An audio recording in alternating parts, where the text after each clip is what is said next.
वर्धा जिल्ह्यातील पुलगाव येथील ज्ञानभारती विद्यालय आणि ज्युनियर कॉलेजमध्ये 77वा प्रजासत्ताक दिन मोठ्या उत्साहात साजरा करण्यात आला। यावेळी विविध सांस्कृतिक कार्यक्रमांच्या माध्यमातून विद्यार्थ्यांनी उपस्थितांची मनं जिंकली।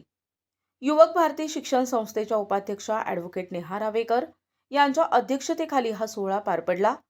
कार्यक्रमाला सचिव ॲडव्होकेट नितीन रावेकर, मुख्याध्यापिका शोभा वासणकर, प्राचार्या सुनीता भुरकुंडे आणि प्राचार्य अवधूत गायगोले यांची प्रमुख उपस्थिती होती। पाहुण्यांचे स्वागत होताच एनसीसी कॅडेट्सनी संचलनाद्वारे त्यांना मानवंदना दिली। त्यानंतर ध्वजारोहण करण्यात आले। यावेळी चिमुकल्या विद्यार्थ्यांनी प्रजासत्ताक दिनावर आपली मनोगते व्यक्त केली। विशेष आकर्षण ठरले ते 3री आणि 4थीच्या विद्यार्थ्यांचे लेझिम पथक, ज्यांनी आपल्या तारावर सर्वांना मंत्रमुग्ध केले।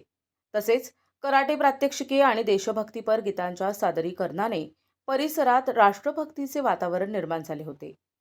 विज्ञान प्रदर्शनी आणि विविध स्पर्धांमधील विजेत्या विद्यार्थ्यांचा यावेळी मान्यवरांच्या हस्ते गौरव करण्यात आला।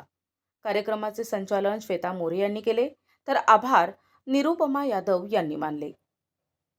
प्रतिनिधी जावेद खान, NTV न्यूज मराठी, वर्धा पुलगाव।